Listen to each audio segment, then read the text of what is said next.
Okay, how we doing today? I started right off with the bell ringer. Sorry. Today we're gonna wrap up our nuclear unit with fission and fusion. Fission is what we use to power our nuclear power plants. Fusion is what basically powers the sun and stars. There's lots of research going on to harness fusion, if you can. Our energy problems on our planet would be solved forever, but it's creates quite a lot of energy, so it's hard to contain. Okay, so first things first, we have our bell ringer. So you got a diagram here. So you got a radioactive source, lead shielded. All right, only allows the radiation to come out in one direction. All right, you're passing it through an electric field. You got a positive on the top, negative on the bottom in this case. Always look to see which one's which, because they do flip-flop those. And then it says label the arrows 1, 2, and 3 with respect to what type of emanation they represent. So basically you're basing this based on charge. All right, so things that would be unaffected by charge would be gamma rays and neutrons. All right, so if it did kick off a neutron, which it can, or gamma radiation, it would go through unaffected by an electric field. All right, things that would be either pushed away by the negative or attracted by the positive would be things that are negatively charged. All right, so think of a beta particle. All right, and then the opposite of that, things that are attracted to the negative or pushed away by the positive would be things that are positively charged, so alphas or positrons or even protons. All right, so those are the types of emanations, if they were given off, how they would react to an electric field. Okay, fission is division. So we're talking about nuclear fission. Fission, if you think of like a fissure in a rock, it's like a crack, all right, which will allow it to split. All right, fission is division. So fission is actually splitting in an atom's nucleus. All right, and we say splitting the atoms, but it's realistically splitting the nucleus of an atom, and that's the important part of it. All right, the atoms that you start off with in nuclear fission are very large atoms. So generally speaking, they are unstable. And if they're not unstable, it's fairly easy to make them unstable with things called particle accelerators and such, if you have one of those in your back pocket or backyard, I should say. All right, but it's easier than other things is what it's all relative. All right, so fission is division. So taking one nucleus and splitting it into two daughter nuclei, and then usually giving off a couple other things as well. All right, so here, looking at this, so we have a uranium-235 atom. All right, it gets bombarded with a neutron. Now, this bombardment by a neutron could be haphazard by chance, or it could be in a controlled situation. All right, we don't really just delineate here. All right, but what happens is it changes the ratio of protons to neutrons. With a mass of 235, it's a stable nucleus. With a mass of 236, it makes it unstable and therefore radioactive. All right, and what happens when you make it radioactive is it will divide. Now, it doesn't divide into even things. You can see it divides into a krypton atom and a barium atom. You can see that their mass numbers and atomic numbers are nowhere near each other. So it's not like that's splitting it evenly. It does split, but the daughter nucleus are, I don't want to say predictable, but they're constant for whatever the atom that is being split. Okay, and then it gives off these three particles here, which look very similar to this, which are other neutrons that can go and do other things and bombard other nuclei. So leads to what's called a chain reaction. All right, and then this number here shows you the amount of energy that's given off. I'm going to try and show you this video real quick because I think it's important. It's an old school video, but it does work out pretty well. All right, I'm not going to go through this whole thing in here. So what we're going to do, this is what I want to show you. Hopefully I can pause it. Yeah. Okay. So chain reaction. So it's a nuclear fission reaction. All right. And you're going to see that this table is set up with all kinds of ping pong balls on top of mouse traps, literally old school mouse traps. All right. So what we're going to show you is how quickly a chain reaction can occur. So here you got the mouse traps, and on each mouse trap, they have two ping pong balls. All right, if you think of the reaction that we just saw, that was giving off 3 neutrons. So you would have to actually set this up with something with 3 to simulate that one. This is not simulating that. This is simulating something that gives off 2 neutrons. And all they're going to do is throw 1 neutron into the mix and see what happens. Now, they do have mirrors on the side to make it look like there's way more than there are. All right, but you get the point of what's going on here. Ready to go. To start the chain reaction, all we need is one neutron. It has to trigger just one trap. The ping-pong balls that are released will set off two other traps. And then you'll have four balls flying to trigger one trap. I think you can see what's going to happen. Watch. So the point of this video is to show how quickly a chain reaction will occur. And what I use it to discuss is the difference between a nuclear bomb and a nuclear reactor. All right, because essentially it's the same process going on. The difference being is a nuclear reactor is a controlled nuclear fission, and a nuclear bomb would be like this video, which is an uncontrolled situation.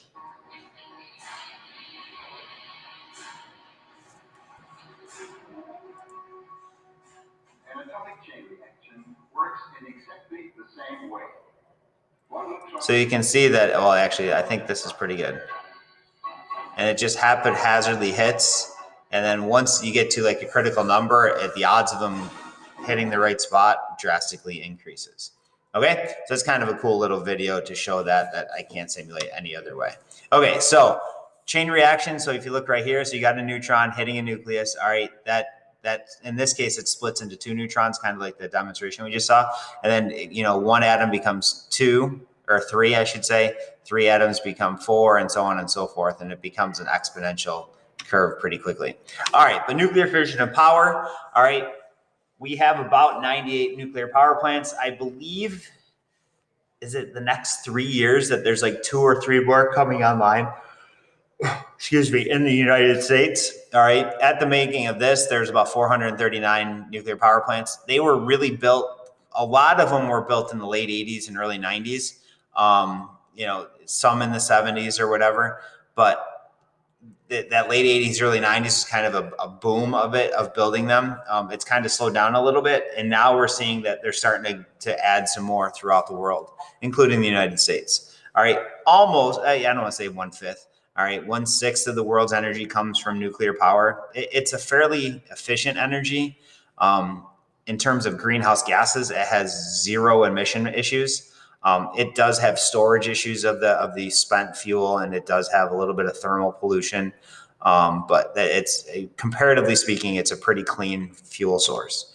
You can see here, what generally countries that are small, that don't have lots of natural resources, will use nuclear power. And you can see all these are like European countries. Bigger countries use a much smaller percentage of it. United States, Russia, Canada. I don't know where China shakes out in that. I honestly have no idea. But parts of a nuclear power plant. Okay, you do have to know some general structures. I'll show a picture of it on the next slide. But for right now, the containment structure is just, it is what it is. It's trying to contain the radiation. All right, it's steel and concrete. I think it's 10 to 12 feet thick of steel and concrete. And its goal is to contain all sources of radiation. All right, the fuel is usually uranium or plutonium. And there's some that work better for this and others that don't. All right. The control rods are the critical part of the nuclear reactor because they are what moderates or slows down the reaction. They're usually made of graphite. Remember, graphite is just a form of carbon. All right. And these can be raised or lowered. If they lower it, what happens is that it has the ability to absorb all the neutrons. So it quote unquote shuts down the nuclear reactor if you completely close them. All right. And they will ebb and flow those control rods up and down depending on energy needs and whatever maintenance they're doing. If they're doing maintenance, they will completely shut it down so that it's not going to cause a nuclear reaction to occur. All right. The turbines and generators, basically what a nuclear power plant does is it takes heat and creates steam, which then creates electricity by a turbine. All right, think of a windmill. All right, that spinning of the windmill creates electricity. That's the same process in a nuclear reactor. It's just accomplished by heat and steam versus wind. All right, and then the cooling loop in the tower, this is what's used to cool it down the reactor core and to transfer the heat from one place to another.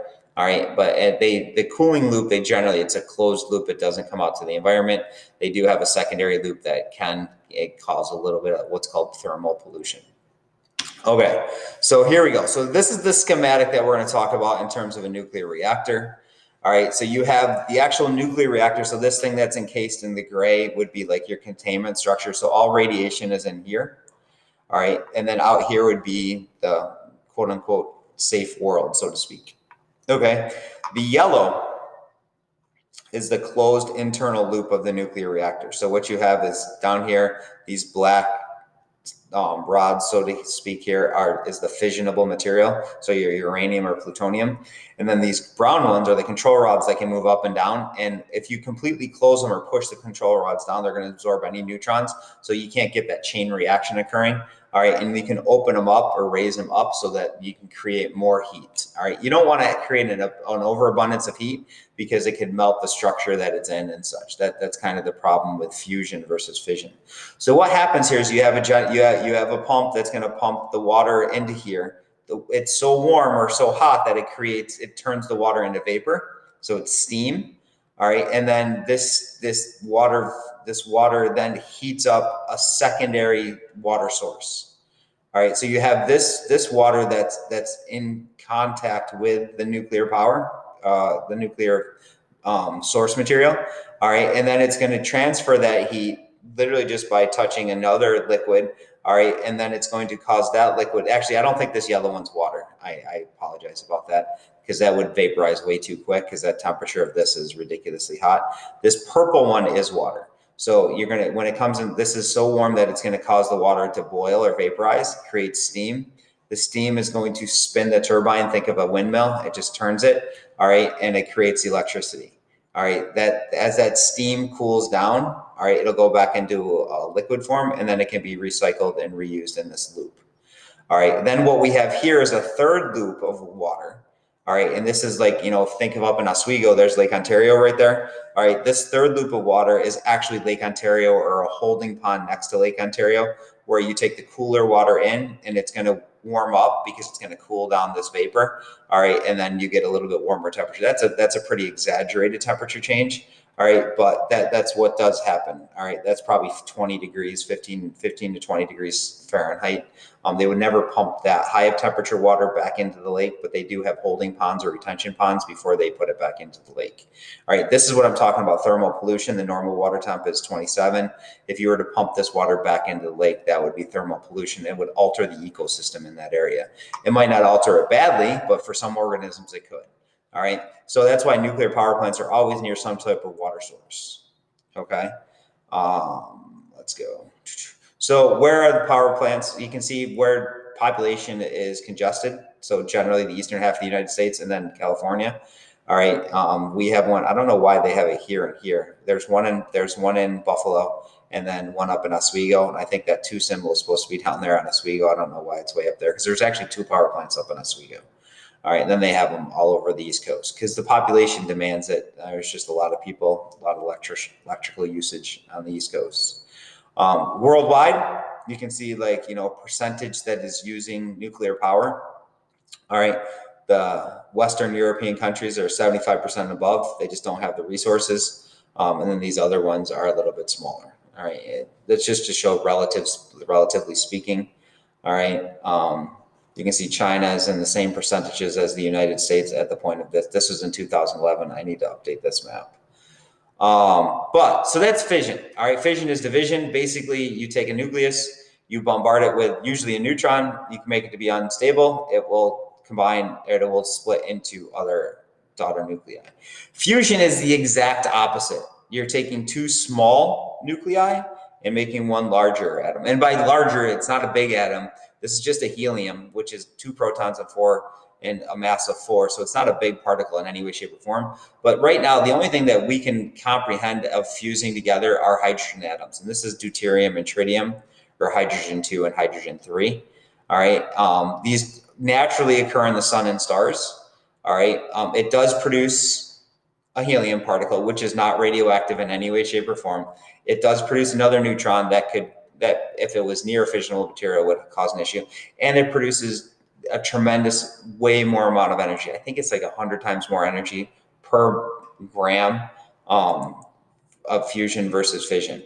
The problem with fusion is it creates so much energy, we can't contain it. You might have heard the term cold fusion, where they're trying to make this occur at cold temperatures. It's still in the research phase. Honestly, I don't know much about it. So I'm going to show you this video here I'm going to put it onto Classroom because it's a great explanation of where all the elements come from, and it comes from star deaths. All right, so nuclear fusion. All right, excessive heat cannot be contained. Cold fusion doesn't work. And hot fusion or normal fusion is hard to contain. I do have a video of fusion bombs, of a fusion bomb. There's one that we know of exploded on the planet. It's actually where SpongeBob, it was developed from, or the idea for SpongeBob came from, was from the explosion of that island.